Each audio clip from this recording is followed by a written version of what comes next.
ಕೇವಲ 4 ನಿಮಿಷಗಳು ಮಾತ್ರ ಬಾಕಿ ಇದೆ. ಗರ್ಭಗುಡಿಯ ಒಳಭಾಗದ ದೃಶ್ಯಗಳನ್ನು ಗಮನಿಸ್ತಾ ಇದ್ದೀರಿ. ದೀಪಗಳು ಪ್ರಜ್ವಲಿಸ್ತಾ ಇವೆ.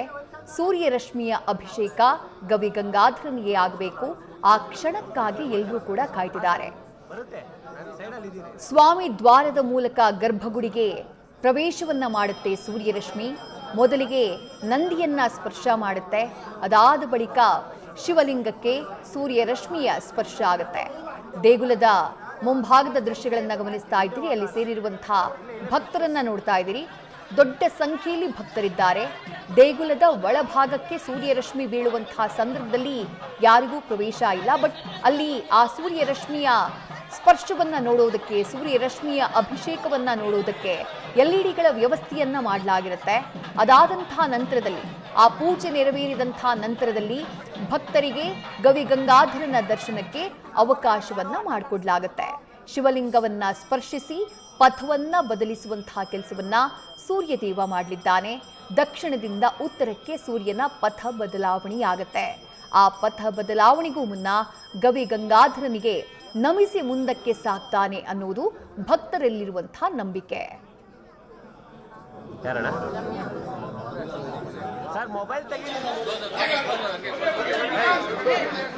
ಮಾಜಿ ಸಚಿವ ಎಚ್ ಡಿ ರೇವಣ್ಣ ಅವರು ಕೂಡ ದೇಗುಲಕ್ಕೆ ಆಗಮಿಸಿರುವಂತಹ ದೃಶ್ಯಗಳನ್ನ ನೀವು ಗಮನಿಸ್ತಾ ಇದ್ದೀರಿ. ನೇರ ದೃಶ್ಯಗಳನ್ನ ನೋಡ್ತಾ ಇದ್ದೀರಿ. ಗವಿಗಂಗಾಧರೇಶ್ವರ ದೇಗುಲದ ನೇರ ದೃಶ್ಯಾವಳಿ.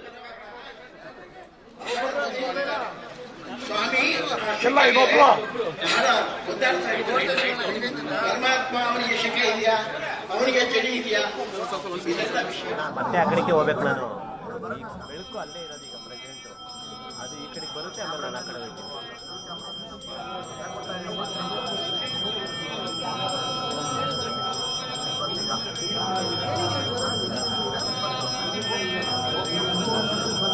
ಕಟ್ ಮಾಡಿ ಬೇಕಾದ್ರೆ ಬಲ್ಗ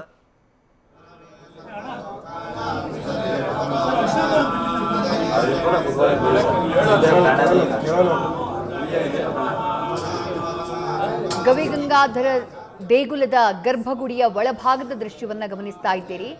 ದೇಗುಲದ ಆವರಣದ ಒಳಭಾಗಕ್ಕೆ ಸೂರ್ಯರಶ್ಮಿಯ ಆಗಮನ ಆಗಿದೆ. ಇನ್ನೇನು ಕೆಲವೇ ನಿಮಿಷಗಳು ಆ ಸೂರ್ಯರಶ್ಮಿ ಗವಿಗಂಗಾಧರನ ಪದತಲವನ್ನ ಸ್ಪರ್ಶ ಮಾಡುತ್ತೆ. ಗವಿಗಂಗಾಧರನ ಆ ಮೂರ್ತಿಯ ಮೂಲಕ ಹಾದು ಹೋಗುತ್ತೆ. ಆ ಮೂಲಕ ಗವಿಗಂಗಾಧರನಿಗೆ ಸೂರ್ಯರಶ್ಮಿಯ ಅಭಿಷೇಕ ಆಗುತ್ತೆ. ಆದರೆ ಕಳೆದ ಬಾರಿ ಹೀಗೆ ಗವಿಗಂಗಾಧರೇಶ್ವರನ ಸೂರ್ಯರಶ್ಮಿಯ ಅಭಿಷೇಕಕ್ಕಾಗಿ ಕಾಯ್ತಾ ಇದ್ದಂತಹ ಭಕ್ತರಿಗೆ ನಿರಾಸೆಯಾಗಿತ್ತು. ಮೋಡ ಕವಿದ ವಾತಾವರಣ ಇದ್ದಂತಹ ಕಾರಣಕ್ಕಾಗಿ ಸೂರ್ಯರಶ್ಮಿ ಗವಿಗಂಗಾಧರನನ್ನ ಸ್ಪರ್ಶ ಮಾಡಲೇ ಇಲ್ಲ. ಅದಕ್ಕೂ ಹಿಂದೆ 2021ರಲ್ಲೂ ಹೀಗೆ ಆಗಿತ್ತು.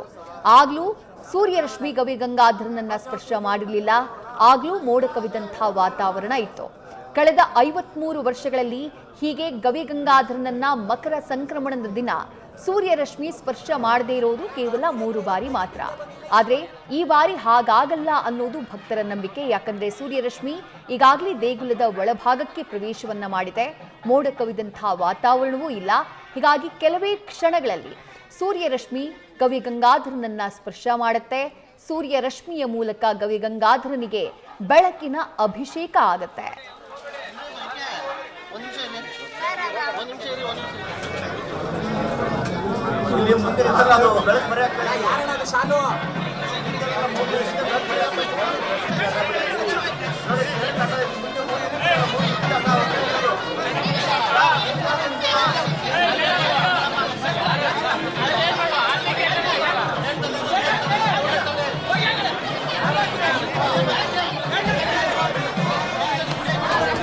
ಸ್ಟಿಲ್ಲರ್ ದಯವಿಟ್ಟು ಕ್ಯಾಮ್ರಾ ಹಿಂದೆ ಇಡೋಣ.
ಅಣ್ಣ ಸ್ಟಿಲ್ಲರ್ ದಯವಿಟ್ಟು ಕ್ಯಾಮ್ರಾ ಹಿಂದೆ ಇಡ್ರಣ. Sir sir sir sir sir sir sir ಬರಲೇಬೇಡಿ ಸರ್ ಇಲ್ಲಿ.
ಕೇಬಲ್ ಐತೆ ಹೌದಾ?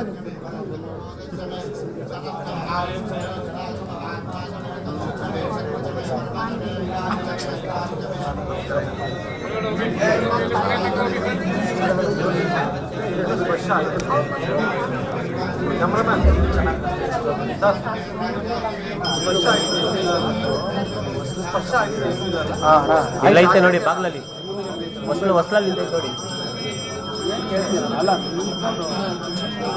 ಆಯ್ತು ಸರ್, ಇನ್ನೂ ಕಾಲ್ ಅವರ್ ಬೇಕು ಸರ್, ಇನ್ನೂ ಕಾಲ್ ಅವರ್ ಬೇಕು.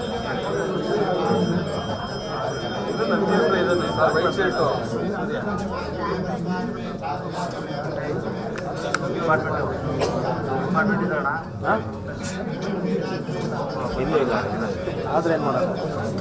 ಗಣೇಶ ಇಟ್ಟಿಲ್ಲ ಈ ಸರಿ, ಗಂಧದ ಕಡೆ ಇಟ್ಟವ್ರೆ, ಗಂಧದ ಕಡೆ ಇಟ್ಟವ್ರೆ, ಗಣೇಶ ಇಟ್ಟಿಲ್ಲ. ಅಲ್ಲಿ ನೆಕ್ಸ್ಟ್ ಸ್ಕೂಲಲ್ಲಿ ಇಟ್ಟವ್ರೆ ಗಣೇಶ. ಗವಿಗಂಗಾಧರೇಶ್ವರ ದೇಗುಲದ ಗರ್ಭಗುಡಿಯನ್ನ ಸೂರ್ಯರಶ್ಮಿ ಪ್ರವೇಶ ಮಾಡಿದೆ. ಗವಿಗಂಗಾಧರನ ಮೂರ್ತಿಯನ್ನ ಸ್ಪರ್ಶ ಮಾಡೋಕೆ ಕೆಲವೇ ಕ್ಷಣಗಳು ಮಾತ್ರ ಬಾಕಿ ಇರೋದು. ಆ ನೇರ ದೃಶ್ಯಗಳನ್ನ, ಗವಿಗಂಗಾಧರೇಶ್ವರ ದೇಗುಲದ ಗರ್ಭಗುಡಿಯ ಒಳಭಾಗದ ನೇರ ದೃಶ್ಯಗಳನ್ನ ನ್ಯೂಸ್ ಫಸ್ಟ್ನಲ್ಲಿ ನೀವು ಗಮನಿಸ್ತಾ ಇದ್ದೀರಿ.